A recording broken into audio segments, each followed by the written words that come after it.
Hi, everyone, and welcome back to Management Diaries. I'm Denile Doyle. This is MHN's Property Management Podcast, where we get into the real side of property management, all of the stuff behind running great communities, from what's working in leasing and maintenance to the resident experience to leadership lessons and business strategy, everything in between. So today's episode is a good one. I have Kelley Brine with me. She is president at Rose Valley Management, and she and I are going to talk about how property managers can add value beyond the property level, just how they can go beyond the day-to-day operations and really become strategic partners and be part of those development and investment decisions. Kelley, it's great to have you here. Welcome. Thank you. So great to be here and great to see you again. So let's jump right in. We've worked in real estate for 25 years and you've worked in student housing, multifamily. So you've seen the different sides. You're also coming up on a year at Rose Valley Management. So can you start us off just telling us about your role there and just how your journey led to where you are today? Sure. Well, going in sequential order, the way I ended up here is I was a partner of a property management company in New York City. I was there for about 16 years. They were New York City focused multifamily, just in Manhattan. We had about 42 buildings in Manhattan, and we did 2 ground up developments. From there, I worked out of Silver Spring, Maryland. So I was in the DMV area, and that's when I went to student housing. And I worked for an international REIT that focused 90% in student housing, about 10% in multifamily. And that was HH Redstone. They had about 10,000 beds across the US. And yeah, I guess it'll be about a year ago that I made the leap back into multifamily. But really, what brought me to Rose Valley is just it was kind of a homecoming for me. I wanted to be back in New York City. It's where I'm from originally. It's after living in New York, then Austin, then DC, then Seattle. I realized I'm definitely a diehard New Yorker. So I wanted to come home here. But what's interesting is most of our buildings are not in New York. We're across the country. We're in 12 different states. And we have 10,000 apartments across the country, and we're looking to grow and expand. We're branching out into increasing our third-party presence and really increasing our footprint in the next couple of years. You left, you moved around and decided, okay, I'm definitely New York has my heart, right? Yeah, it's one of those things like I could live anywhere, and then you realize, no, you can't. So hence, that's why I'm back. So thanks for setting that kind of foundation for us. So let's talk mindset now, right? What is the biggest shift then a property management leader needs to make if they really want to go from just managing a community and managing operations to really influencing long-term strategy? Yeah, I think one of the biggest shifts that a manager would need to have is to kind of move from like the fix and collect mindset of the day-to-day operations to the own and grow mindset, to think more like an owner instead of just managing an asset. Um, I feel like they need to understand how resident satisfaction fuels like the overall value. And when retention is up and turnover is down, then your NOI is up. Um, and to be more proactive with the data as far as, uh, you know, um, strategically planning your CapEx and making sure you have the right market insight. So it sounds like not to be so fixed, to really say, Right. So it's not enough to just read the data. You have to know the data. You have to live the data and kind of understand how that then translates into the financial analytics. let's talk about building trust with investors and developers. How can property managers do that? I think, again, it goes back to acting as an owner versus just a manager. And when you have walks with investors and you have the regionals who come see the property, when I go see the property, when the vice president goes to see the property, the way it's the small interactions that you see with how the property managers are with their staffs, with their residents. Do they know their residents' names when they see them, when they pass them? Are they able to say more? I love it when I go on a property and someone asks, "Oh, how is your dog doing?" Or "How is your father doing?" Or, "I saw your son went to prom the other day. He looked handsome." Having those small conversations shows that they go beyond the paperwork, beyond the portal per se. Um, and then it's also that sense of ownership. You can really tell the difference when the place is clean, because it's not because someone just came, it's, do you bend down and pick things up? And when I'm walking around, all of my property managers, all of my service staff will always see, if I pass a piece of trash, I bend down and pick it up. I never walk past it. I feel like that's a huge faux pas when it comes to um, senior and site team. And then do they do it? It's a bigger problem if I'm doing it and I don't see them doing it. It kind of is a clear indicator that our values aren't aligned and they're not thinking with a growth mindset of that type of ownership of the property. I want them to treat it like it's their home. That adds value to the property. It adds value to our company. And I think that's when they start, gaining a seat at the table and being able, you're able to have trust in them that they're valuing the asset the way you want them to and the way you're telling investors they will. You made several great points there that I just want to go back to those small interactions, right, with residents, right? You mentioned like knowing the residents by name, asking about their pets, and it does kind of become this kind of natural like default where they're really thinking, wait, I'm thinking like an owner, and so that's why something like knowing my residents is important. There's one manager at Rose Valley that I went to see, and it was the first time I went to her property, and I was super impressed um, with her when she said, "Well, I have to train my residents." And I was like, "That's such an interesting concept." And I give her full credit. Her name is Ashley, not my idea, hers. But I thought, what an interesting concept that was. Instead of just training your staff, it was about training her residents, but training her residents to care, training her residents to have that type of mentality of, I would pick up somebody else's trash. I won't let somebody else trash my building. If I see something, I would say something. It's creating the culture on the resident level, and it feels like a whole community, the staff that's there and the residents, instead of separate communities. Really being practical about it and intentional, right? What about some of the data managers should familiarize themselves with it and get a better understanding of? Yeah, I think overall, one of the most important things is to focus on what the numbers mean, not just the math. How do the CapEx decisions eventually play out? At our communities, we really partner with the asset manager and our controller to kind of go through the numbers monthly to discuss what do these numbers actually mean instead of just seeing them on a spreadsheet or a sheet of paper. They sit down with the property manager, the regional, the asset manager, the controller, every single month to say, I've noticed there was a fluctuation in this number. Tell me the story behind it. So you're not just saying, oh, water usage is up. Why is water usage up? Have you checked these things? Can you drill down? And to also give each property manager the responsibility to do it instead of just doing it on the accounting side. Like, can you dig into that a little bit more and get back to me?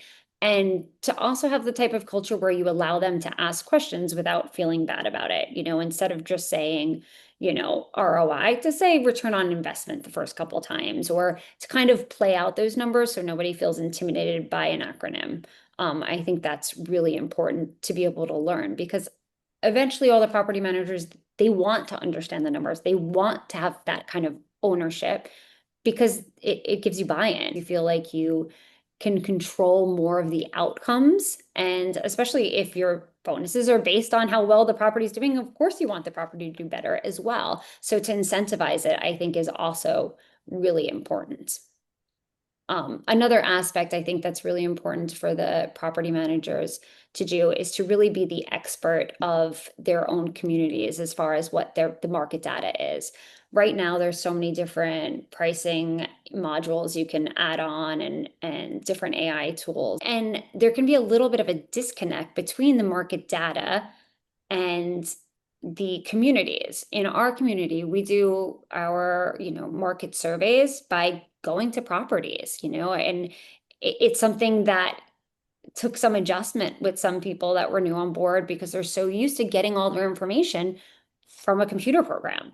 But I was like, but you can't smell the property. What if it's right next to a sewage plant?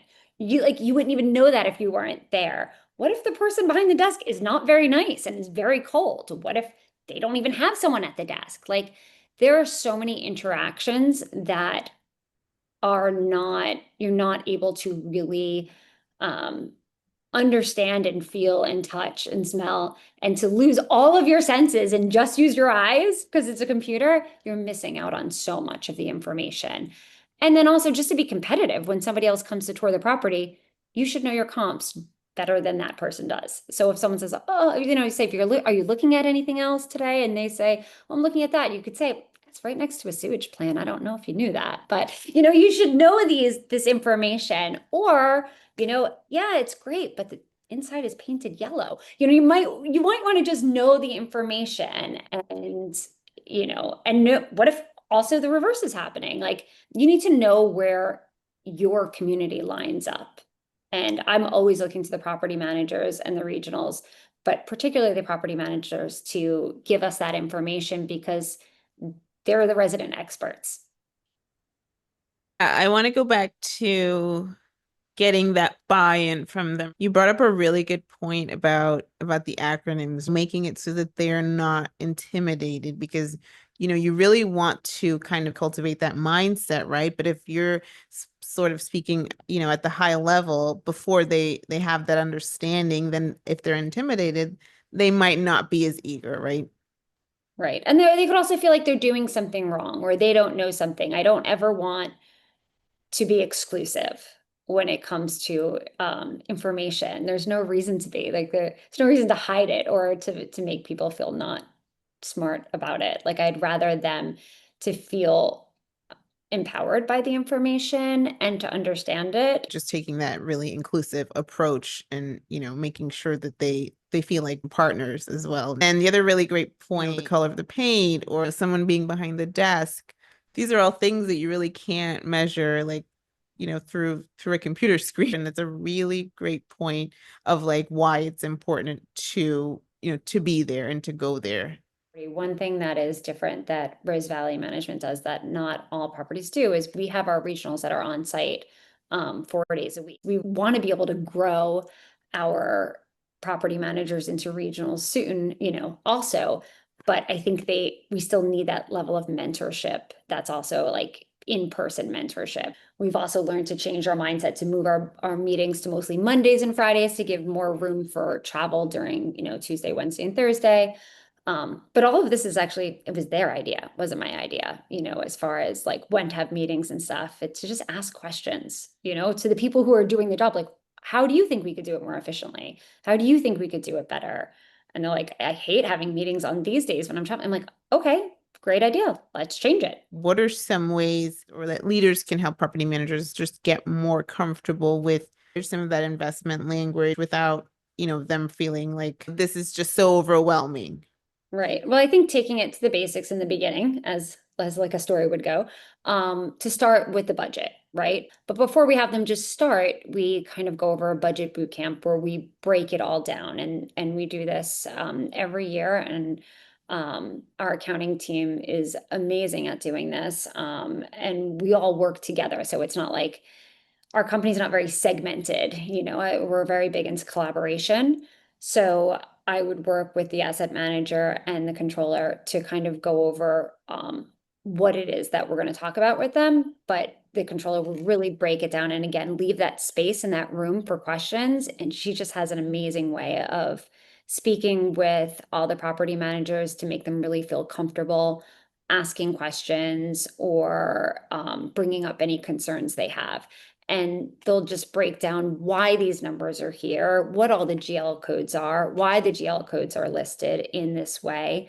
And then also ask for suggestions and ideas on how we can make things better. And having those steps laid out in a very tangible but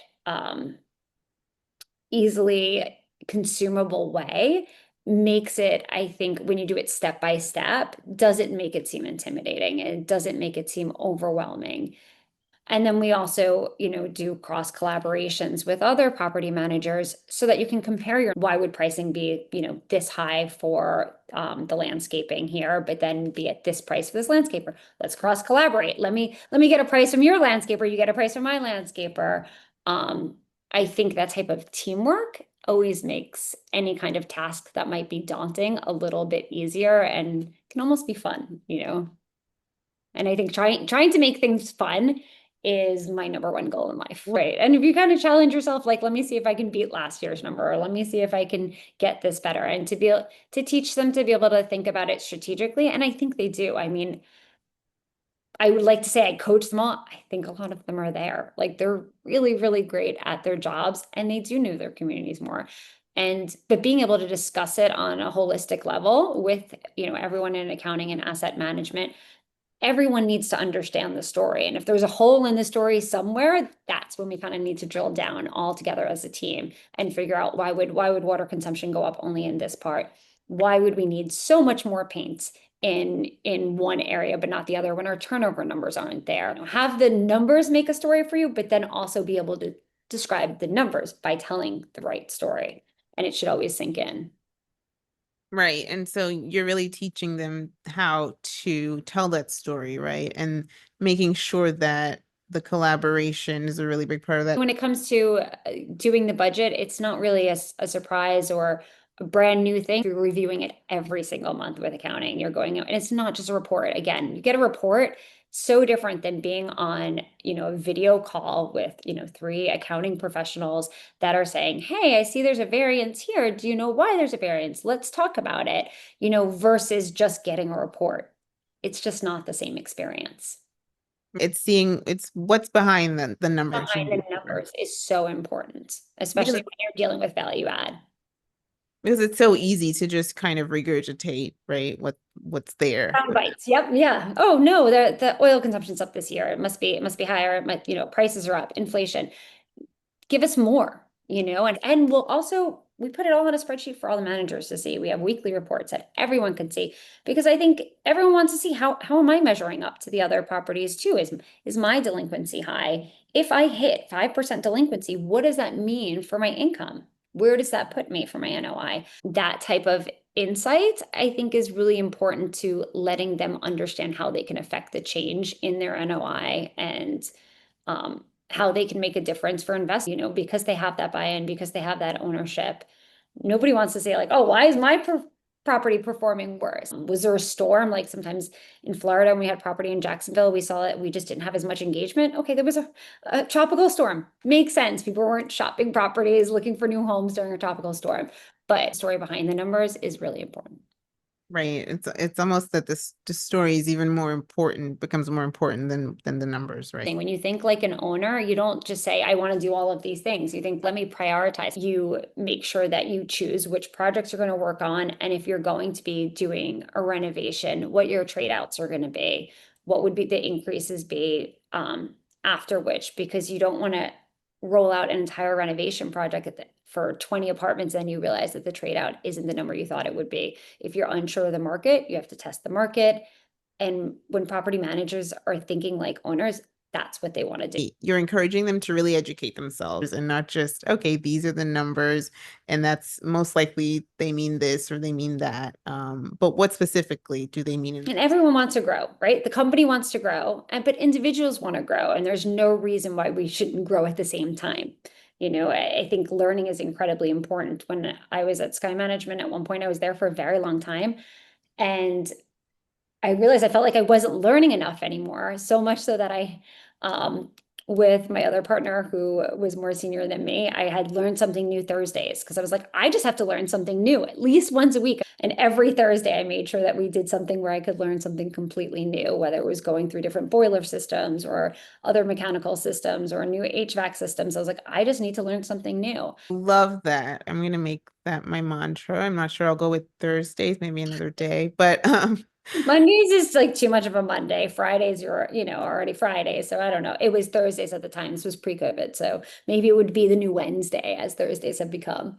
yes, I love that. The new Wednesday, learn something new Wednesdays. But no, that's really being very deliberate about it, right? And so you really are encouraging them to grow and to learn and to develop. And to be honest, sometimes it also happens somewhat organically. We had a property manager who was growing to be a senior property manager, and we didn't have a regional role for her, though she was kind of coming to that point. But she was also training a bunch of other managers as they were starting. And we realized we could really use a corporate trainer, and it was a better way to synchronize our processes and make sure that there is consistency across the board. So I was like, you are now our trainer. So you are also a property manager, but we want you to be able to grow and help us to grow. And so now we send her to train all the new property managers and leasing agents as they start and kind of help us be able to, make that more concise. Right. That's a great example of how development happened organically. And all of that does help to make property managers stronger and more knowledgeable. What are some missed opportunities when you don't involve property managers, early in these types of conversations? And Yeah, I think because I said property managers should be their, market local experts. They're the perfect person to ask, like what amenities you should be having, what technology should you implement. For example, if you want to roll out a smart lock system, but you have a community that doesn't really use their smartphones that much and are not technologically savvy, they're going to want a key. So you don't want to roll out something like smart locks or, smart thermostats if they actually don't want that. So I think it's really important to discuss, you know, any kind of initiative like that, whether it's on a new development or a value add that you want to add to the building, to make sure the demographics are correct for what you want to roll out. At corporate, it could sound like a great idea, but does it fit? Like, is there the right match? Is there the right synergy?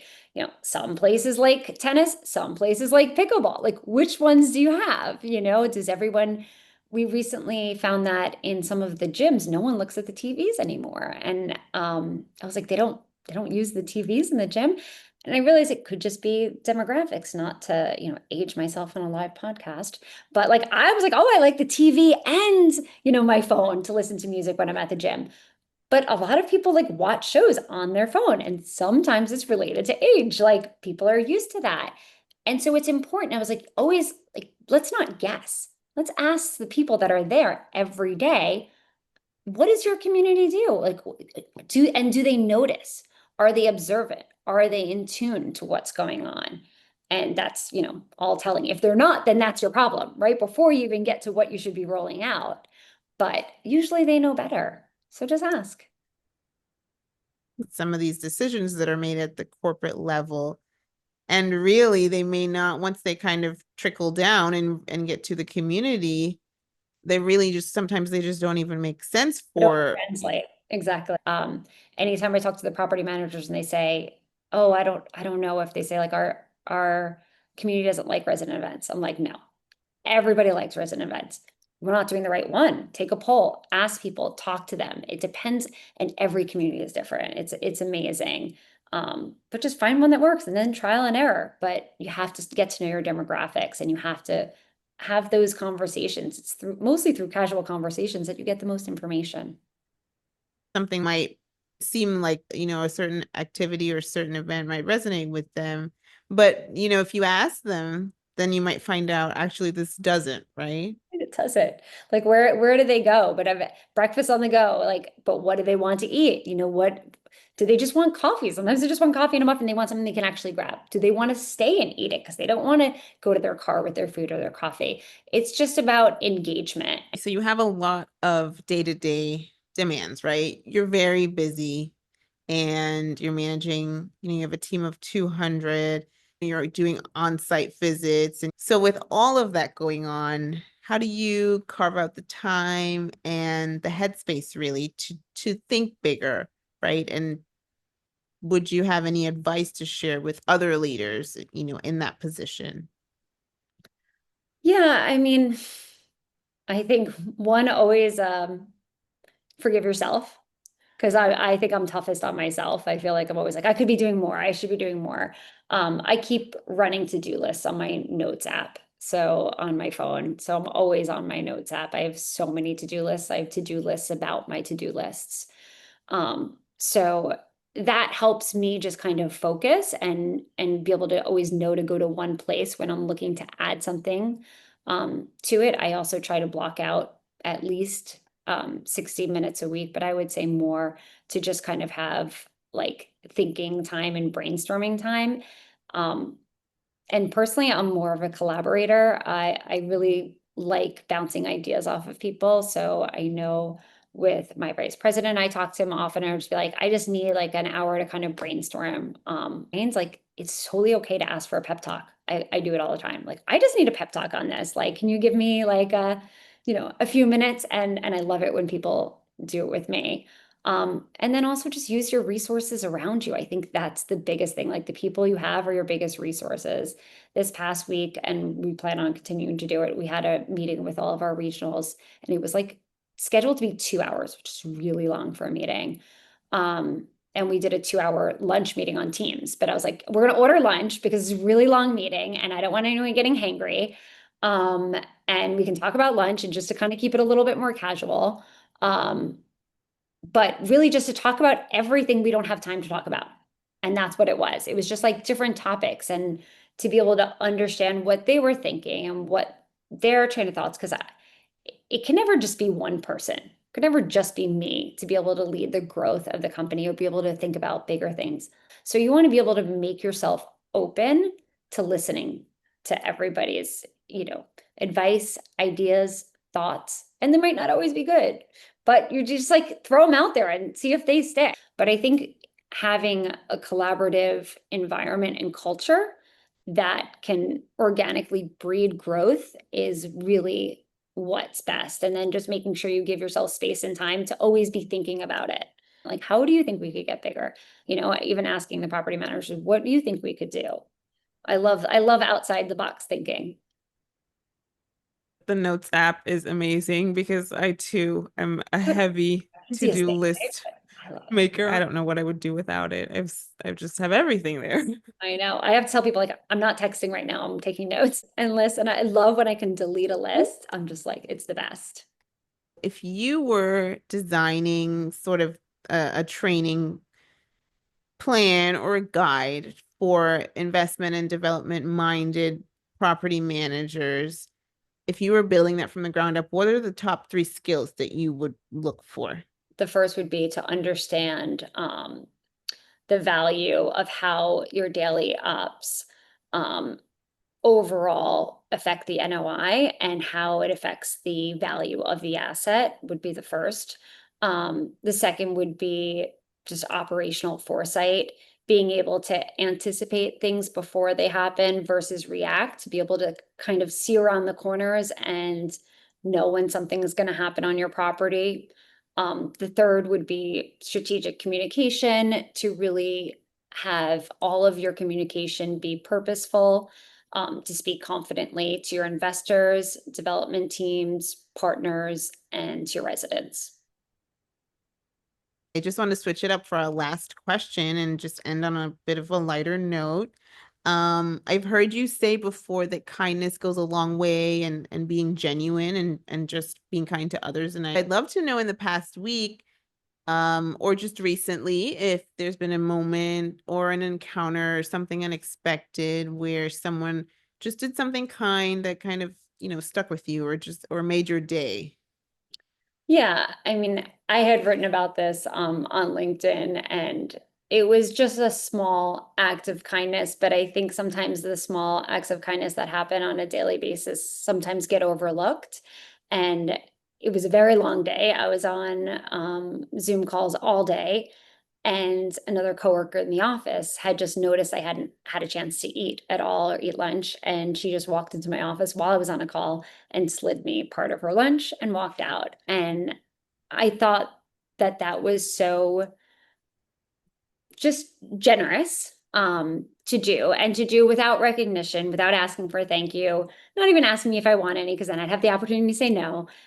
She just knew, and she just, she looked at me and said, "You haven't had a chance to eat." I think she knew also that I just really appreciated it. And I don't want it to sound like something that is a brush off or not enough, because it's so important to be smart. It's so important to be strategic. But I feel like kindness sometimes doesn't get labeled as the important thing to have.